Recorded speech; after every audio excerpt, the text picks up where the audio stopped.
ጻድቃን እናንተ ፍቅሩ በጣም ጠንክሯል። ልዩ እንክብካቤ እየተደረገላቸው ነው። የትላንትና ሄልሜቱ አይታችሁታል። ሄልሜት ጌታቸው ሄልሜት አድርጓል። ጻድቃን ሄልሜት አድርጓል። ሁለቱም ኢንጂነር ጻድቃን ኢንጂነር ጌታቸው ተብሏል። አብይ አላደረገም፣ ችግር የለውም። የአብይ ጭንቅላት ድንጋይ አይመታውም፣ አደጋ አይገጥመውም። አባዱላም ምንም አይነካም። ሽመልስም ምንም እንዳይነኩ እንክብካቤ የሚደረግላቸው እነዚህ ሰዎች ናቸው። የአብይ ድራማ እኮ የአብይ እኮ ኒውስ መፍጠር እና አጀንዳ የመፍጠር ችሎታ ቀላል አይደለም።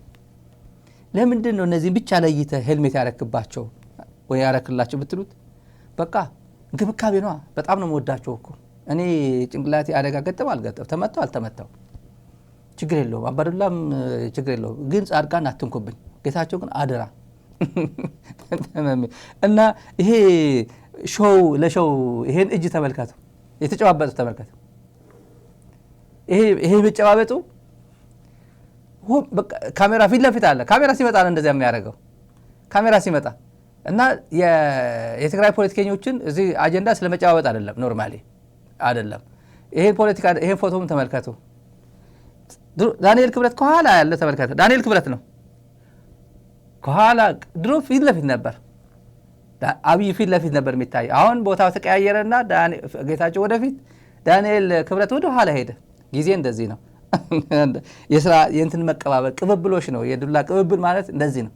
ሁሉንም በየተራ ወደፊት ያመጣቸዋል። መጀመሪያ ጓደኛዬ ለማ ይላል፣ ቲም ገዱ ይላል። ከፊት ለፊት ያስቀምጣቸው ነበር፣ ከፊት ለፊት። ከዛ ቦታቸው አሁን እየቀያየረ ነው። የጻድቃን ይሄ ምን ማለት ነው? አሁን አማራ ክልል የጻድቃን ሮል በአማራ ክልል ጦርነት ምንድን ነው? አሁን ከአንደበታቸው ስለምናውቀው ጌታቸው ምን ይለን ነበር? ቆላ ተንቤን ሆኖ መቀለ ተቀምጦ ከአማራ ሊቅ ጋር ሂሳብ እናወራርዳለን ብሏል።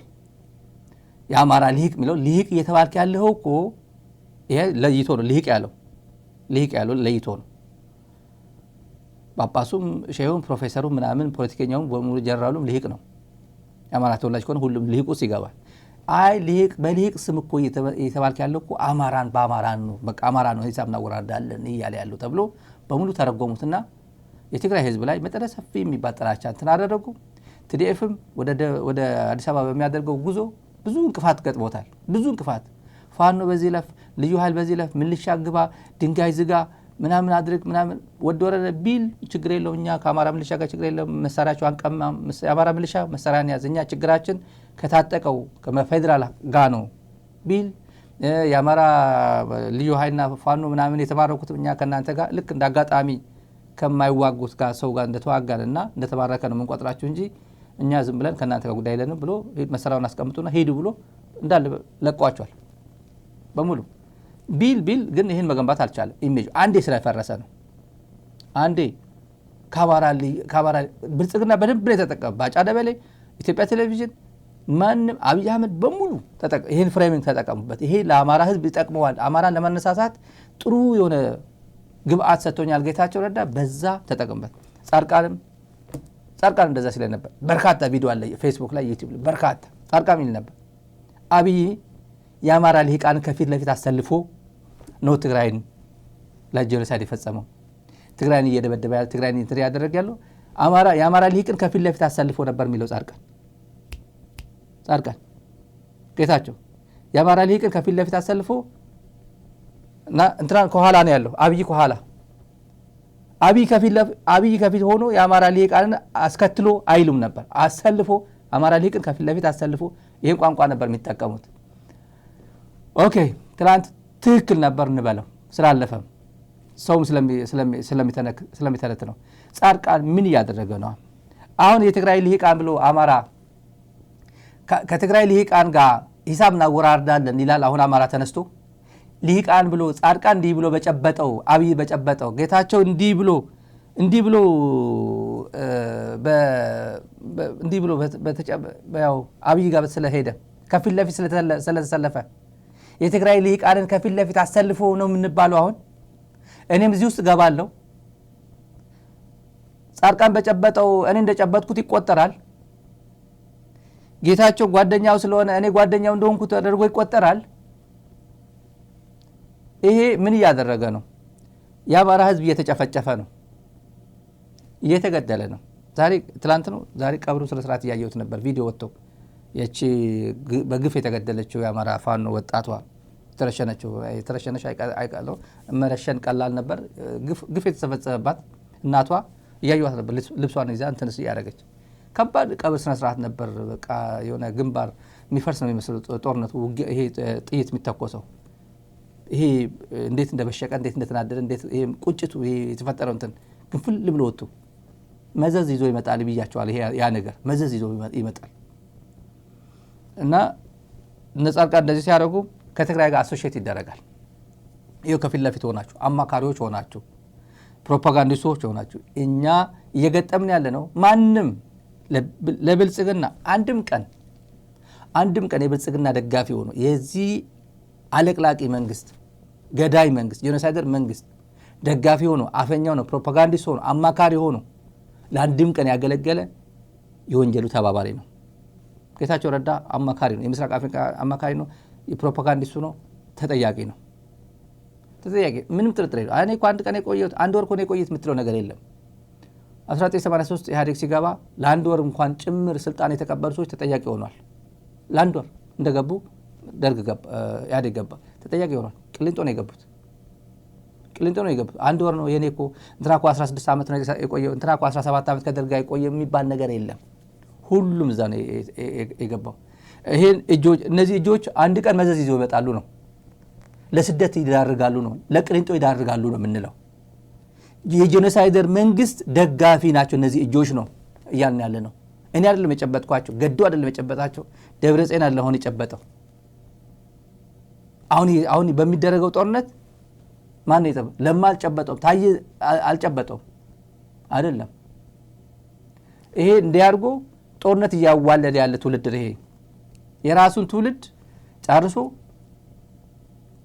በልጆች አፈር ልሰን ተነሳ ምናምን እያለ የትግራይ ወጣት አፈር በትግራይ ወጣቶች ልሶ መጥቶ አሁንም ሌላ ወጣት ለመላስ የተዘጋጃሉ እጆች ናቸው እነዚህ። የአማራ ጦርነት እየደገፉ ያሉ እጆች ናቸው እነዚህ።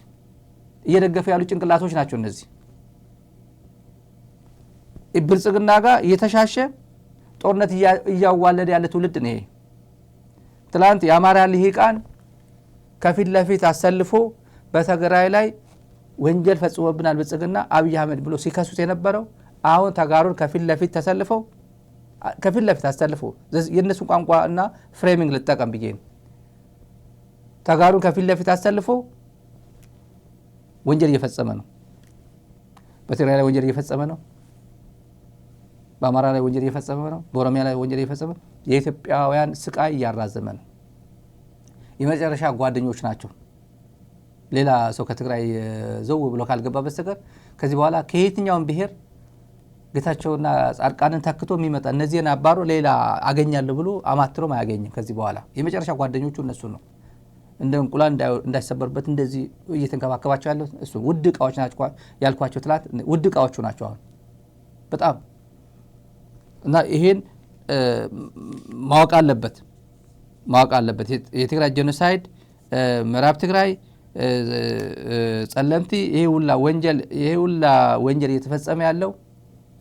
እየተፈጸመ ያለው በዚህ አገዛዝ ነው። ወደ ሌላ ጉዳይ ተመልካቾች የዕለቱ ወደ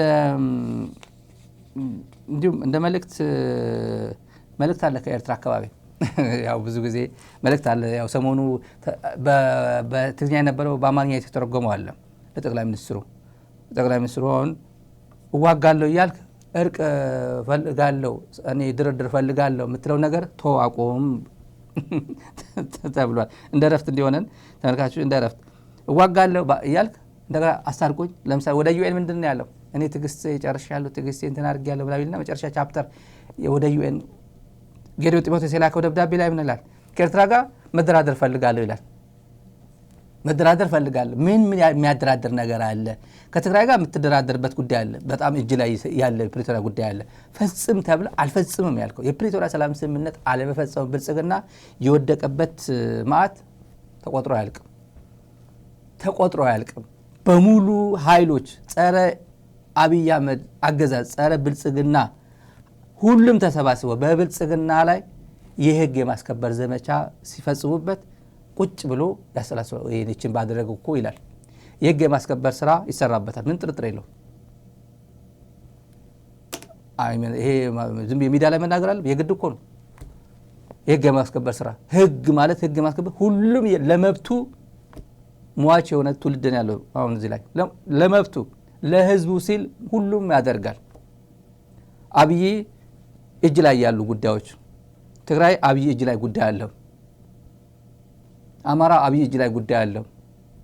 27 ድሮን ትላንት ቅዳሜና አርብ ተወርውሮበታል። 27 ድሮን አማራ ክልል ላይ ዝም ብሎ አይደለም እየወረወረ ያለው፣ ዜጎች እየገደለ ነው፣ አገር እያወደመ ነው፣ ተቋማት ኢንፍራስትራክቸር እያወደመበት ነው፣ የህዝብ ሞራል ቅስም እየሰበረ ነው። ጉዳይ አለው፣ እጁ ላይ ጉዳይ አለው። ወረራ ቢስማው ደግሞ ጉዳይ አለው፣ እየገጠመ ነው፣ እጁ ላይ ጉዳይ አለው። ቀይ ባህር እያለ ያለው ጉዳይ አለው። የመወረር ስሜት ላይ ነው ያለው ይሄ ኃይል የመወረር። ስለዚህ ነገርም ይወረኝ እኔ ኦሬዲ ምን ጥርጥር የለውም። የበለጸገ ፈርጣማ ብልጽግና ፓርቲ ሲመጣ አሰብ የሚልና እንደምንም ብሎ ማን የሚከፈል መስዋዕት ከፍያ በጣሉ የሚል ትውልድ አዲስ አበባ እንደተፈጠረ ምንም ጥርጥር የለውም። ገና ስር ሳይሰድ መንግሎ መጣል የሚፈልግ አካል ሊኖር እንደሚችል ደግሞ መገመት መቻል አለብን። ስለዚህ የህግ የማስከበር ስራ የብልጽግና ቋንቋ ልጠቀም ብዬ ነው። የህግ የማስከበር በብልጽግና ላይ የሚደረግ የህግ የማስከበር ስራ አት ኤኒ ታይም ቢደረግ አዲስ ነገር አይሆንም። ምክንያታዊ ነው አለ፣ እጅ ላይ ያለ ምክንያት አለ። እነዚህ የጨበጥካቸው እጆች አያዱንህም ነው። ዳንኤል ክብረት ስል ነበር፣ ወደ መጨረሻ ላይ ተሰልፏል። ቤታቸው ወደፊት አምጥተዋል። እነዚህ እጆች አይጨብጡትም። እነዚህ የጨበጡ ይሄ የሚያድነው አይደለም። ብልጽግና የሚያድነው አለ። ኤኒዌይ ወደ መልእክቱ እንሂድ። ጦርነትና ጠላቶችን ይህን ያህል አቃለህ መመልከት የስለላ መረብህንና የፕሮፓጋንዳ ማሰቢያህን እንድትኮራመት የሚያደርግ ራስን በራስ የማጥፋት ዘመቻ ይቅርብህ። በተሳሳቱ ዜናዎች ሰፊውን የኢትዮጵያ ሕዝብ አታደንቁር። ስለዚህ ከቀልሃ እስከ ላቀ ድሮን ድረስ ከየት እንደተገዛ ወዴት እየተጓጓዘ እንደሆነና የት እየተከማቸ እንደሆነ የማያውቅ ስላለ ይሆን ለጦርነት በመዘጋጀት ላይ ያለ የሀገር መሪ እንደ አንዲት የፋሽን ሾው ሞዴሊስት በየሀገራቱ እየሄደ ጥርሱን እየገለፈጠ አይሽኮረመምም። አስታርቁኝና እዋጋለሁ እየተደበላለቁብህ ስለሆኑ ለያዩት በላቸው። አብቹ ጦርነት የራሱ ባህሪዎች አሉት። ጥርሳም ጦርነት አለ፣ ጥርስ አልባ ጦርነት አለ፣ ወኔ የተላበሰ ጦርነት አለ፣ ወኔ ቢስ ጦርነት አለ። ይህ ያንተ ግን አብቹ ምድቡ በጉጉትና በእብደት ጦርነት ውስጥ ነው። ከማን ጋር እንደምትፋለም ግድ የለህም ማለት ነው። ዴስቲኔሽኑ ማለት መዳረሻችን አስመራ ሲሆን መንግስት መቀየር ነው የሚል ብልሹ አጀንዳ ያነሳሳው ነው። የአተገባበር ስልቱ ምንድን ነው? ኤርትራን ከኢትዮጵያ የሚመጣባት ጦርነት በውጭ በኩል ነው። ኢትዮጵያ ግን እሳቱ በውስጧ ነው የተቀጣጠለው። ስለዚህ እኔ ፕሮስፐሪቲን ልቦና ላካፍላት። ከእንቁላል ሕይወት ያለው ፍጥረት እንዲወጣ እንቁላሏ በውስጥ መፈልፈል አለባት። እንቁላሏን በውጭ ለመስበር ከሞከርክ ግን ከውስጧ ሕይወት የሌለው ፈሳሽ ነው የምታገኘው። ስለዚህ ወደ ጀነራል ምግበይ ኃይለ መልእክት ልመልስህ። የጦርነት ጥፋት አደጋን ለማስቀረት በርቀት ያላት ጦርነቱ በተጀመረበት ቦታ ላይ እያለ እንዲያከትም ማድረግ ማለት ነው ትርጉሙ።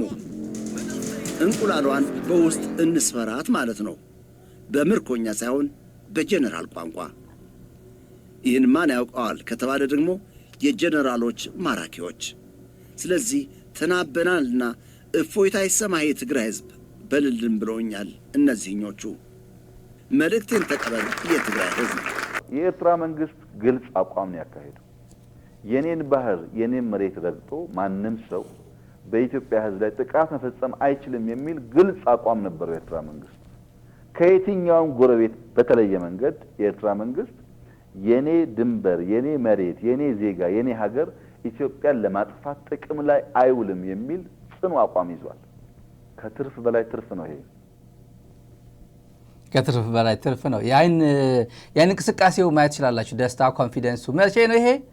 በቃ አስመራ እየተመላለሰ እንትን በሚያቀብልበት ጊዜ ይሄ የቡና ቁርስ ምናምን ይሄ የቡና ምናምን በሚያደርግበት እንደዚህ ጎንበስ ብሎ የፕሬዝደንቱ መኖሪያ ቤት ወጥ እኔ እንትን ካላረኩኝ ይላል። ወጥ ያው ኢሳያስ ቆሞ ምን ይላል? ከአጥንቱ አድርግልኝ፣ ከቅቅሉ ጨምርልኝ፣ ዱለቱ ትንሽ ዱለት፣ አይ ዘይት የሌለው ዱለት ምናምን ቆሞ ማለት ነው። እንደዚህ ያ ነው። ይሄ ያ ዘመን ነው። ኮንፊደንስ ምናምን በሚልበትና ፊቱ ደግሞ ፏፏ ብሎ የፏፏ ፊት ይዞ እና የእንቅስቃሴ የአይኑ እንቅስቃሴ የምታነቡ የሰው የአይን እንቅስቃሴ አንብቡ። እዚህ ላይ አቋም ነበረው የኤርትራ መንግስት ከየትኛውም ጎረቤት በተለየ መንገድ የኤርትራ መንግስት የኔ ድንበር፣ የኔ መሬት፣ የኔ ዜጋ፣ የኔ ሀገር ኢትዮጵያን ለማጥፋት ጥቅም ላይ አይውልም የሚል ጽኑ አቋም ይዟል። ከትርፍ በላይ ትርፍ ነው። ይሄ ተዋናዮች ናቸው እኮ ይሄ አይን እንቅስቃሴያቸው፣ ፊታቸው፣ ፋሻል ኤክስፕሬሽኑ ምናምን የአዲስ አበባ ዩኒቨርሲቲ ቲያትር ትምህርት ቤት አዘግቷታል። በሱ ብቃት በቃ አለቀ። አሁን ሰውየው በጣም እንዳለ ሾው ላይ ናቸው እነሱ። እጅ ይጨብጣሉ። የቀደም ያልኳቸው በጣም እቺ አሪፍ እጅ ያደረች አጨባበጧ እንደዚህ አድርጎ ነው የሚጨብጣት። ሁሉም ሄዶ ይጨብጣል። የአይኤምኤፍዋንም እኮ ግጥም አድርጎ እንደዚህ አድርጎ ፎቶ አለ። ትላንት እዚህ ሚዲያ ላይ ያሳዩዋቸው ግጥም አድርጎ እንደዚህ አለ። ፕሮቶኮሉ የለ ምናምን የአይኤምኤፏ ትጨብጠዋለች። በገንዘቧ እንትን እያደረገች ጨው እያላሰች ትጨብጠዋለች። ሀገር ታፈርስበታለች። እሱ ሄዶ እንደዚህ በፎቶ የመተቃቀፍ ፍቅር ገንዘብ ይመስለዋል። እሱ ዲፕሎማሲ ይመስለዋል። የመተሻሸት የማሳጅ የእጅ ሰላምታ ምናምን እሱ የዲፕሎማሲ ቋንቋ ይመስለዋል። ሌላ ነው።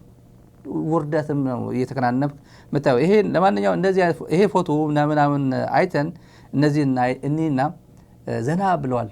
ባሌ እንደዚህ ያደረግን እኮ ሰላማዊ የሆነ ነገር ነው። ዛሬም የሼህ ሙፍቲም ዛሬ ከዚህ ዓለም በሞት ተለይቷል። ለመላ ቤተሰቦቻቸውና የእስልምና እምነት ተከታዮች እና ኢትዮጵያውያን ጽናቱን ይስጣችሁ ማለት ወዳለ። በዚህ አጋጣሚ ዛራ ሚዲያ ትልቅ አባት ነበሩ። ትልቅ ብዙ ታሪክ ያላቸው አባት ናቸው። ዛሬ እንደዚህ አይነት እንትን ይገልጻል። ባሌ ጎባ እንደዚህ ያደረግን እኮ ይላል። ተራራ ያያል ምናምን ዘና ብሎ ዝም ብሎ እንደ ተራ ቱሪስት እኮ ሀገሪቷ የት ነው ያለችው? እንዳለ በደባረቅ እዛ ሰሜን እዚህ የተባለው ወደ ማይጸብሬ አዳርቃይ ሰራዊት እንዳለ እየወረፈ ነው። የሰራዊት እንቅስቃሴ በደንብ አድርጎ እየሰራ ነው። ሰውየው ባሌ ጎባ ሄዶ ይዝናናል። እና አወል ሰዒድ ያለው ደግሞ ያው በደንብ አይ ቲንክ የገባ ይመስለኛል። እንቁላል እንትን ያለችው ያው ጫጩት ከውስጥ አለታል። ማን ነው ቀድሞ የተፈጠረው ጫጩት ነው እንቁላል ሌላውን ታሪክ ሆኖ ግን እንዲሁ ከውጭ እንቁላል ከተሰበረች ይሞታል። ውስጥ ያለው ፈሳሹ ይሞታል። እንቁላሉ ከውስጥ ወደ ውጭ እንዲወጣ ሲደረግ ግን ህይወት ይዘራል፣ ህይወት ይዞ ይመጣል። እኛ ከውጭ ወደ ውስጥ አይደለም የሚፈለገው ከውስጥ ነው የሚፈለገው ብሎ መልእክት ሰጥቶታል። ከውስጥ ነው ህይወት ያለው ጉዳይ ነው የምንፈልገው። ስለዚህ ይሄን አድርጎ ጥንቅቅ አድርጎ ትግርኛ ለሚገባው በትግርኛ አማርኛ ለሚገባው በአማርኛ አስተርጉሞ ልኮለታል። በደንብ አግቦ እኛ እንደዚህ ብለውናል፣ ከትርፍ በላይ ትርፍ ነው ይሄ ብሎ አይኑ ያው እንደዚህ እያዘዋወረ 360 እያሽከረከረ ኮንፊደንስ ያሳይ ነበር። ባሌ ጎባ ተራሮች ምናምን ዘና እያለ ለፎቶ ቅረጸኝ ጻርቃን እንዳልሽኩ እያለ እንደዚህ እያወራ ከዛ ያው እንዳልኳችሁ እነዚህ ሰዎች የትግራይ ልሂቃን ከፊት ለፊት አሰልፎ በአማራ ላይ ጄኖሳይድ ፈጸመብን ይሉታል። ነገ ጠዋት ይሄን ፍሬሚንግ ይጠቀማል። ነገ ጠዋት ምን አለ በሉኝ ታያላችሁ። አሁን ከፊት ለፊት አሰልፎ እነዚህ ማለታቸው አይቀርም። ትናንት እንደዛ ነው ያለው። ተመስገን ጥሩነህን ከፊት ለፊት አገኘው ተሻገርን ከፊት ለፊት አሰልፎ ነው። ተመስገን ጥሩነህ ምን ፈላጭ ቆራጭ ነበር አድርግ የተባለው ነበር የሚያደርገው። እነዚህ ከፊት ለፊት አድርጎ በኋላ መውጫ የላቸው መውጫ ቀዳዳ የላቸው። እነሱ ራሳቸው ሲናገሩ የነበረው እያደረጉት ነው። ከፊት ለፊት አድርጎ ነጻርቃን የአማራ ህዝብ እየተጨፈጨፈ ነው። መሳሪያ ነው፣ ኢንስትሩመንት ነው ያለው። እነዚህ ሰዎች ኢንስትሩመንት ነው። ሚዲያ ላይ የመጣ ፕሮፓጋንዳ ሰርቶ እየሄደ ያለው ኢንስትሩመንት ነው። የነገ ሰው ይበላል የሚባለው ቅርብ ነው። 2018 እኮ ነው ዘንድሮ 2018 የ11ኛ ታሪክ አጭር ህይወት ታሪክ መስከረም 21 ነው ወደ ከዛም ተሰርታ ሀራ የተሰራች ወደ አፋር ሀራ የሚባለው 11ኛ እዝ በጣም አንፎርቹኔት አድማሱ ሜጀር ጀነራል አድማሱ የሚባለው እድለኛ አይደለም። ወደ አካባቢው እንደሄደ ሁሉም ተረባረበበት። ፋኑ ወለጋ ከኦላ ጋር ሲዋጋ ነበር 3 ዓመት ሙሉ ሲዋጉ የነበሩ 35ኛ ክፍለ ጦር የሚባለው ምናምን ጠቅላላ ወደዛ አካባቢ መጥቶ ብዙ ጉዳይ ገጥሞታል። እዚህ ላይ የፋኖ አያያዝ በተመለከተ ኡርጌሳ የተማረኩ ምርኮኞች ቃለ መጠይቃል አጭር በጣም ብዙ ነው ሚዲያ ያለው ግን እኛ እንደዚህ አይደለም ምርኮኛ የምንይዘው የፋኖ ምርኮኛ አያያዝ ገርሞናል ተደንቀናል እያሉ እያመሰገኑ ነው። አብይ እንደዚህ ይጨብጣል ፋኖ ደግሞ እንደዚህ ይጨብጣል ፋኖን አቅም ያየ ሰው አይታችሁታል ሜዲያው ላይ። ስለዚህ እንዴት ነበር የፋኖ ጉልበት? እንዴት ነበር አቀባበሉስ? ምርኮኛ አያያዙስ? በዛ ደረጃ አንድ ሁለት ሰው አስተያየት እንዲሰጡ እንፈልጋለን። ከኋላ